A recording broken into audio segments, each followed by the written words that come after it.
Welcome back to another episode of The Real Teachers of Atlanta. I'm Nikki. I'm Ty. I'm Joya. And today we are going to be discussing differentiated lesson plans and lesson plans in general. Are they useful? Are they helpful? What are we doing with them? We got the queens in the house, y'all. Real teachers of Atlanta.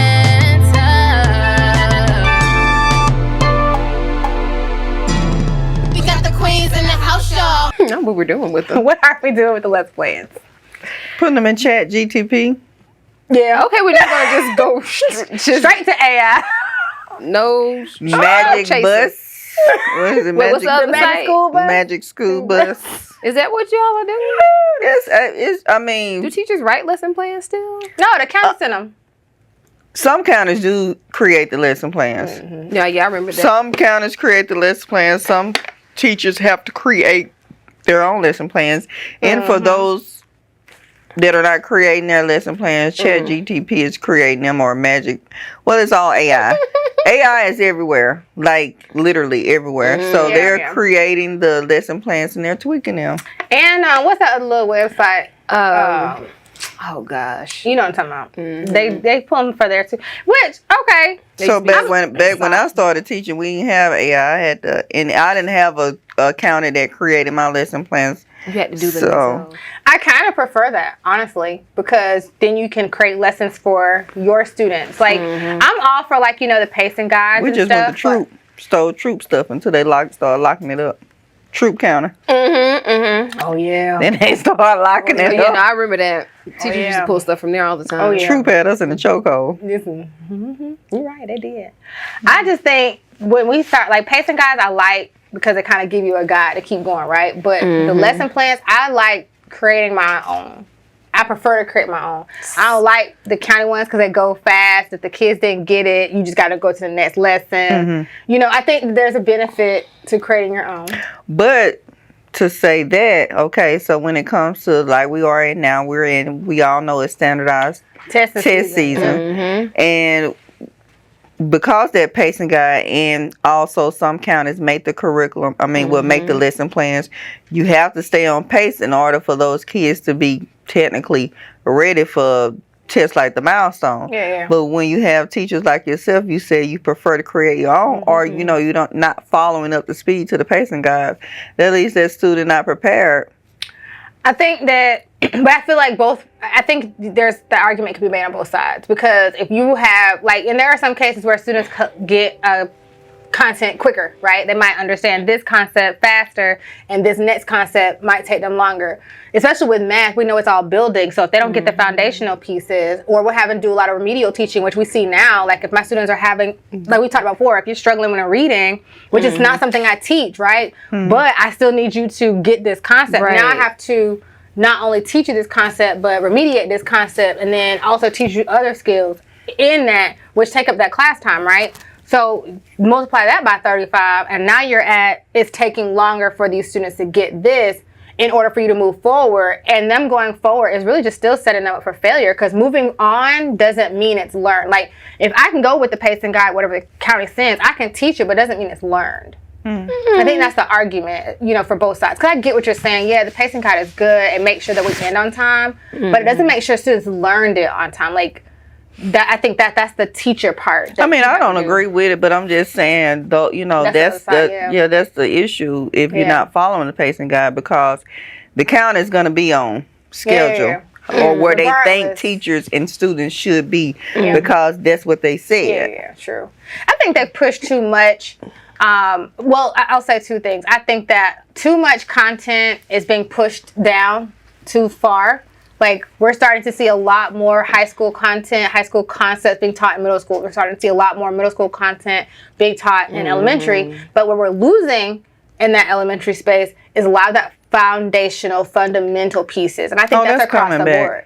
So, it needs to, but I'm saying, like, when you see next year, the standards for ELA definitely have changed. They do have that foundation piece. See, I know for math, they still for math they're still pushing. They're still pushing it down. So, like, but again, I don't think that makes them better. You know what I mean? Like, yeah, can my sixth grader do algebra? Sure, if they understand all the concepts that go along with it. that needs to be more advanced. You know what I mean? Like I'm glad that ELA is changing. That's not something I keep pace with. But math and science it's tough. But I think if the ELA piece is there, then we should see an improvement. I just think it's a struggle all the way around, no matter what you do.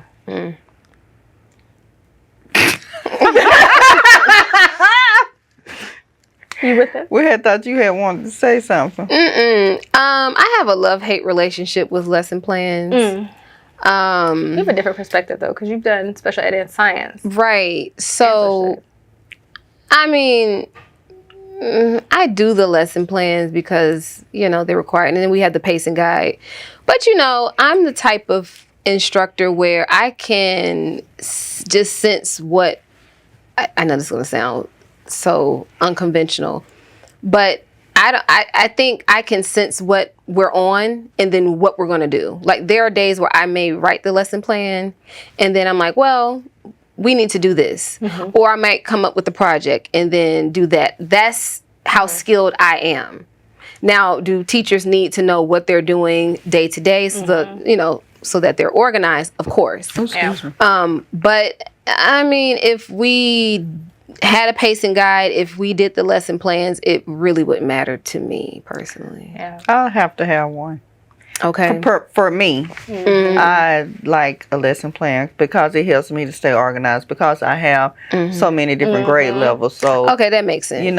For me, it helps me to be, even though if we may not do everything on it, like I would have it scheduled because sometimes the kids take a little longer to do the classwork or what have you. So it's that extended time. Yeah. But at least I have that foundation. So for me, it's much needed. I like a lesson plan. I like a lesson plan. See, okay, when I say the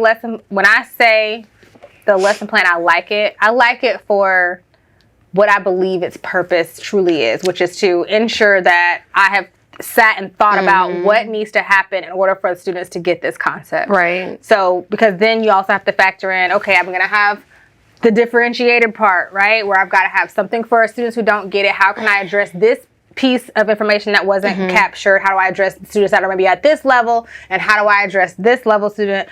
And then also, how am I assessing them? Right. So I always am using, previous data to figure out what I need. So I want to know, okay, did you learn? Did you understand what happened today? And where do you fall for tomorrow? So I feel like I kind of have to pre-know. So what is it, like a treatment plan for your students almost? In a sense, yes, because but I feel like, I don't know. I would assume it's the same kind of with ELA where you need to know what they do and don't understand all rapidly.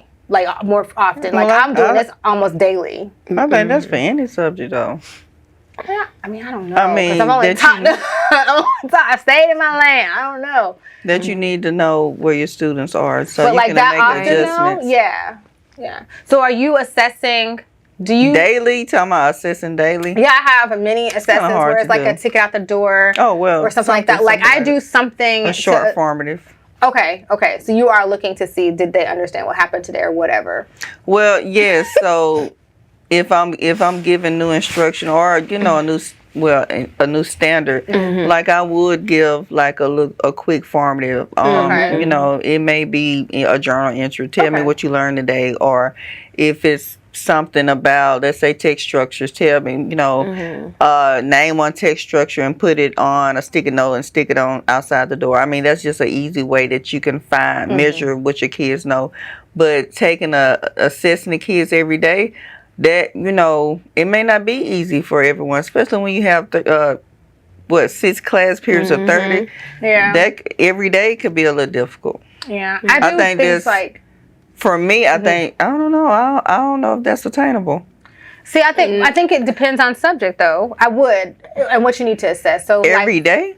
Well, it might just be one question, right? Like your question might just be them solving a problem that they should be able to solve based on what they learned up to that point or just that day. Like whatever skills, especially in math, if I just want to know, can you factor a polynomial? I'm going to give you a polynomial and see where your mistake is. And then I'm looking for specific things. A teacher has time in a solid day to look at all her students. You have to be, so what I do is I'm very specific on Yeah, it what gotta I'm be looking something for. quick. Yeah, Yeah. it has to be. It's like literally one like question, and I'm or looking quizzes for. or Or I just need to know where your mistake is if you're making it. Like if you were able to solve it, and I'm seeing all your steps, and you've done what I needed you to do, then you're good. You're ready to go.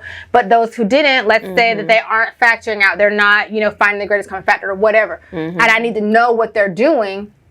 If that's your issue, then I know that the next day. All I do is I look at it real quick. Okay, this is the mistake this person made. And I kind of would just pile them up, and I would have like 3 piles. And I would know ahead of time, if the student missed this type of mistake or makes this mistake, they're going to do this activity. So that's already in my lesson plan. If they miss this, this is their activity. Right. If they miss this, this is their activity. If they got it all, then this is their activity going for the next day. Well, that's the purpose also for the small group. Yeah. Essentially, yes, which is part of my lesson plan. So I already have to know this is what these kids need as part of the lesson plan. And that's how And you still got to teach the next day and the next day. Right, and that's how you would really, what's the word I'm looking for? Set up your small group based on that assessment, that data that you have. Right, and that's what but we do that, I'm just saying for math, we had to do that every day. Oh, okay. Oh, That's why I had to figure out how can I do this quickly, 35 kids, every class period, and then still include ESOL, special education, gifted. Like I had to figure out. That's a lot of work for like that many kids. Yeah. So you were talking about 30-some kids every class period. every single day. Every single day. I don't know, for me. That's a lot. That was a requirement for you to do. You have to because like I said, the math is moving so quickly because now mind you, I'm doing that, but the lesson tomorrow is still the next lesson. Right. Which is why. So where do you fit in the time to do your remediation in your and this is the pacing guide. So even with math, they give you an actual script. I didn't like those. I would change those all the time. That I didn't do. I didn't do scripts. Because the kids didn't understand that. I need to talk to them like they talk. I need to. Right. Or I've even done it where I get 1 or 2 kids that got it. Y'all explain it in your way. I've done that before. And it seems to, because they, you know how to talk to your peers. Right. Because I could say it so blue in the face. They could literally say the exact same words and they'll get They're it. not gonna Just understand helpful. it. So you just got to figure out what works. It's hard. Well, some teachers in the classroom, they don't have a lesson plan. And I don't know how they getting away with it because, they try to put pressure on your administration. So send me that lesson plan by 4 o'clock on Friday. There are a lot of teachers that don't do lesson plans. I can't. They don't. They have an idea of what they're teaching. Just write it down. But they don't have an actual plan. They don't have a plan. And so that's why I posed the question, just to be devil's advocate, is it beneficial? Does it really just coming in there and just freestyling? I have seen teachers do that. Okay, so you can freestyle every day. Not every day. No way. I've seen teachers freestyle every single day. Listen, they don't have a lesson plan. Let me they like okay. So if there's a pacing guide, Okay, so with science and social studies, you can kind of get away with it a little bit more than math. How? Because let's say, for example, I like that social stuff, but still.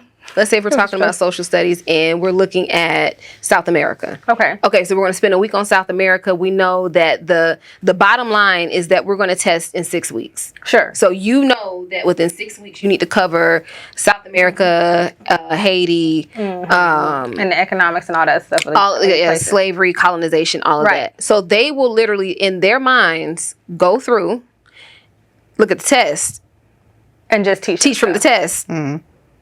Because the test is already from the county where we came from. Yeah, they've already put the test on, so they know. Okay, well, this is the bottom line. This is what the kids need to know.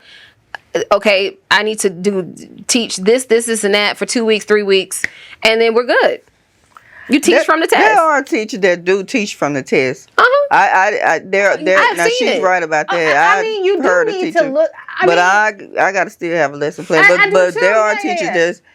Yeah. What is the point for the pacing guide for you? And then at the end of the day, because the whole goal, the administration and the district want the kids to pass. They want the kids to pass the test. Right. So why are we out here really stressing ourselves? That's and what struggling? I'm saying. See, this is where I draw the line right here now. That's what I'm saying. I'm I'm cool with looking at the test to say, okay, these are the things I know I need to ensure that my students know. Right. But but the second half of my statement is what's important. I need to ensure that this is what my students know. Well, yeah, you can't just sit at the test and be like, yeah, y'all see number 12. No. But see, I agree with Well, that. that's why you got that burnout, because you talking about I be doing too much. I do the too much kids work. are supposed to have. Okay, so we need to first of all, as a teacher community, decide on what is the bottom line. At least that's how I look at things. Like, I like to know what is the purpose of me doing this in life in general. So if I don't see the point in doing this, then I'm probably not going to do it. I'm going to have a little pushback. So are we saying that the bottom line coming from the sentiment from the county is that we need the scores? And I'm not saying with specific county. We want the scores. All of them. We want the scores. That's everybody. That's everybody. Okay, so everybody wants the scores. Yeah. It's So all if about you scores. want the scores, and that's predicated upon my performance, I've got to give the people what they want. You want the scores, right? See, and that So what? I'm not doing nothing. This is hypothetically speaking. You Are sure? we doing something extra for what? You don't Okay. care about the extra. Presentation. You want Pop. but Go you ahead. want the You know what? points. This is what it's. This is where we go. I'm gonna go back to: is it a job or is it passion? According You to don't the have plan- anything to do with No, the no. job. But what Well, I'm saying lesson is what plans she's is a part saying. of the job, but No, they ain't what got I'm nothing to saying do with is- but passion. is there a what she's purpose? saying is if this is just if we're just we need to find this purpose and we need to do that. That's a job. You know what I'm saying? Right. Because we have goals. I was just saying for that perspective, we have goals, and that's what we keep talking about. It is pushed on us as a job. You know what I'm saying? You Data, have goals, data. That's what I'm saying. The people that we report to when we have to answer to, it's a job. You need this done. But they want us to come in passionate. We want you to come with all passion these ideas about and- projects correct. and flying from the only ceiling. for you to just do A, B, C, D. Because nobody cares about that. Because nobody cares. But you and that's ca- the issue. Sorry, I'm No, go ahead. Go ahead. No, That's it. that's it. Okay. Go ahead. That's the point. No, I'm saying that I don't know what you want from me. Like I'm really confused as Make to us what. look good. Oh, That's it. That's what they want. Make us look good. Make sure they pass. Because on paper, when we look at all these education reports, we look at Education Week, we look at Newsweek, we look at all these different Right. education forums. I read this stuff all the time. You know what they talk about? Data. so they're not talking about the solar system project I did where the kids made the spacesuit. That's cute. I thought it was a score on great the idea. test? What was the score on the test? Did they Some of them score? didn't I do too said well. over and over and over again. Like, I don't think my stance on standardized tests have changed much over the years. I just don't think students should take them. I think they're a waste of time. They don't. It's a complete not waste of real time. world. It's not real world. It's not showing them anything. You don't learn anything. Real world. And when we talk about these lesson plans, a lot of these lesson plans are not coinciding with the things that they get on these standardized tests and that's making right. them, because the teachers are not going in there making those tests. Again, these tests come down from a district. We're not making them. Every school, and even the schools that have the lesson plans and the curriculum already made up, when them kids get to Still at them the bottom. tests, I mean, Like, this wasn't even a lesson. it's not worded or something.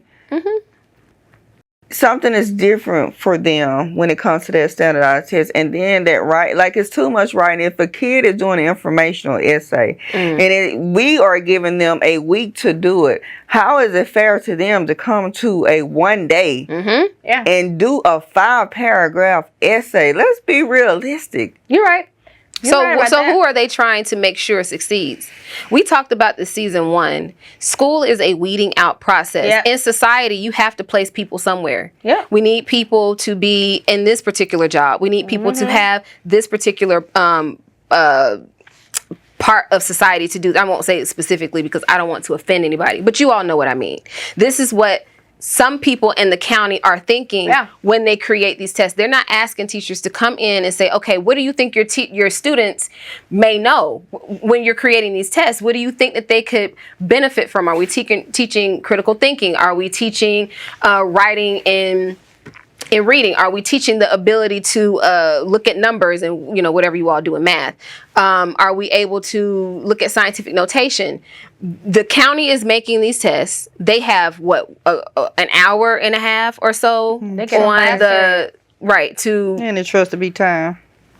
So it's like if you've been trained to write for a whole week, what are you going to do but fall asleep or not be able to perform?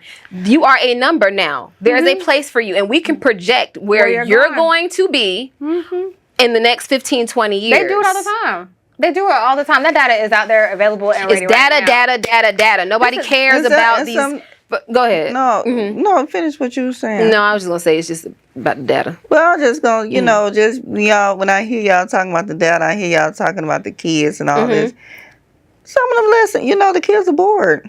Yeah, they are boring. That's why you have to create lessons. I feel like lesson plans that the lesson plans that are given to you, I look at them as a suggestion. I suggest you teach it like this. No, they suggest you do it. And I suggest I make sure it makes sense. You want that check to keep getting cut. Listen. You get in there, and when we come in your room, the lesson is taught. Because at the end of the day, are you concerned with the lesson being taught, or are you concerned with the results from the students? And we look at those lessons and we hear, like, I've gone to way too many district meetings. I've gone to way too many. I've been part of way too many surveys, questionnaires, feedback. To this day, and I always say the same thing, if you want us to do this, then it needs to resonate with the students it is for. If you are not at a charter or at a private school, you're at a public school, you will dance to the music that we are playing. Yes. I got baby, 2 left you feet. can take your party to the house. They can't, because they can't get no more. They ain't no more. That's They'll the find thing. somebody. They don't have no more. Oh, they put everybody going. But this is the thing. What my whole point is, and one of the things that you said is what you were kind of everybody teach something. But one of the things that was brought up was, nobody got no there's certification. No testing. I've met mine still good. But one of the things is, when we're talking about, okay, we're doing all this testing and it's not looking the same. The reason I think that we still need some form of a standardized testing is it's not to measure internal. You do need data to determine whether or not you've met the goals. That makes sense. I don't think that it should be at the last minute either. The data needs to be utilized to support these students. You should begin it and end it. But all pre-test and the post-test. All this testing. But no, and I agree, it's too much. It's just absolutely too much. It need to be some hands-on activities. And like those can be tests, but my thing, they can be. You can determine a student's level of mastery in a lot of different ways. But what I'm thinking about when I hear tests is just like when you have a corporate job, you do your job. There's still an evaluation of your job. You still have a mid-year and an end of the year job review evaluation, and where you say, I did like this is what I did, and then your manager and everybody else says they get together and they calibrate and say, okay, this person did this and this. This is how they contributed, whatever the case is for that role, right? And they say, okay, then this person, we're going to promote this person. You're going to go to the next grade. Hey, this person might not need to go anywhere. Let's leave them where they are. Get them another year to kind of do what they got to do. And maybe next year, or this person, maybe you're not performing on a level we need you to perform at. But that would be great. That's how it needs to be. But we're not using the data like that. No, we're not. We're using the data. I don't know where the data is going, but we're definitely not holding kids back. No, we don't hold no kids left behind. Everybody can pass. The data shows that little Johnny needs to be back 2 grades. Susie too. Susie too. Everybody. But we're continue to push them forward. Education is so political, and I didn't understand it until I really understood it, and I stopped playing the game. It's a very, very political environment, and I'm really trying to figure out, when is this about the children? It's not. That's why they bring the passion in when they bring in the teachers. Once you're in, you're the only person who's passionate. No, we're the only. No. We're the only people that are misinformed, and we are ignorant, because there's information that we get, the superhero, the cartoons, the little stickers, and then the district gets the real business. Pass. Don't forget that. And the jeans pass, and there's a huge gap Yes. between what admin is getting on the board level meetings that they go to, which teachers need to go to, parents need to go to, Yes, the always board go. meetings, You need to go. and then what teachers are getting. Yes. There's a huge disconnect because it's the passion, but then you want the data. Because you're not bringing me in to talk about how I flung from the ceiling and now the kids understand acceleration and kinetic and potential energy. No. You want to know about the scores. Yes. In corporate, we call that a misalignment of corporate objectives. Okay, well, that there's a means that misalignment. your goals and objectives are not aligning with our goals and objectives. But you're supposed to be a team. But that's intentional. I promise you, I yes. truly believe that this situation is intentional. Mm-hmm. We need people who care in the classroom because that that makes it look good. You doing all this, hanging from the ceiling and flying and zip lining and all these things, and me jumping through hoops and doing sidewalk chart, trying to get them to understand division because it's more fun than doing on this piece of paper. Whatever we got to do. Those are the things that keep the kids engaged. Those are the things that parents like to see posted on the little Instagram and the TikToks, and they love that stuff. But is Look it at on the my test? kid. It's the content is on the test. But the district loves to put, if you ever looked at any district's website, any school's website, they always got all the cutesy stuff you did. You know what I'm saying? Always. Oh, the teacher of the year, and because she does this, and then she has her classroom do this. I guarantee you, none of those things are things that was in the lesson plan. That those teachers, they're not in the lesson plan. However, it looks good. That's your passion showing up. Beyond that, it's a job. And what I mean by that is you are held accountable for whether or not those students have reached their goals, whether or not the school as a whole is performing. Even in our high schools, we started to talk about what is your graduation rate? Oh, all the kids graduating. How does a school have 100% or 99% graduation rate when the dropout rate is like 30%? Make it make sense. That's exactly what I'm saying. So if we're talking about assessing students and we're looking at the data, okay, what's the cap? There's no cap. To create groups or to actually hold students accountable to help them in life. Because if I keep pushing you along, see, that's that disconnect. Hold that's the kids disconnect. accountable. You're not going to hold kids accountable. This is the thing. You're going to be held accountable. Right, that's it. While your kids testing low. Was it because you were spending too much time hanging in front of the ceiling? But that's what they want. Can you tell me, do it all based on this data, yep, what can you do better? But what if they should have been held back to grade level? That's on you. Because they can't fix it. Because they're not reading on grade level. And you can't put that down. You asking me why they didn't perform on grade. Baby, they can't read it. Told to my face, I kid you not. I was told to my face. I said, hey, I got this group of kids. They don't understand the words here. They don't understand what this means. Told to my face, you don't teach reading, you teach math. You can't worry about that part. So they're reading word problems. They can't read the word problems. This is how they are assessed. We are assessing them via word problems, meaning you need to have the ability to read and understand and comprehend. I had a principal. Told to my face. I had a principal in a meeting when I explained how I make my kids rewrite their work for better grammar. Okay, better writing conventions. I was told, don't worry about that. Yep. Long as they getting something on the paper. See, babe, I teach up here. Like I said. These are my expectations for my kids. When you sitting here telling me, when we talking about kids that are on a 6th grade level, misspelling and having grammar mistakes that I know they shouldn't. Yes. What do you mean? I'm an ELA teacher. I am supposed to teach proper writing, proper spelling. This wouldn't fly in any other I remember. Are you kidding me to say this is not a serious situation? Yes. That's the foundation. Correct. But then who told them that was okay to? Because you know it's coming down. If is it's the at thing. a principal level, It was at a principal level. They respond. They take have to be orders taking orders from somebody else. Let me tell you something. So it's not just them. They're telling them to tell. It's literally a step. Listen, if There's you steps to look it, at levels to look at education as a corporation, take the passion away, and just look at how any business runs. You are but a cashier. You service the customer, Dang. and that's it. They can't The count it. customer is all that is right. No, you, the teacher. Oh, I'm dead. Then you have your assistant principals, your The principals. That's your assistant The manager. your cameras to manager. go out, we're in trouble. Listen, are you?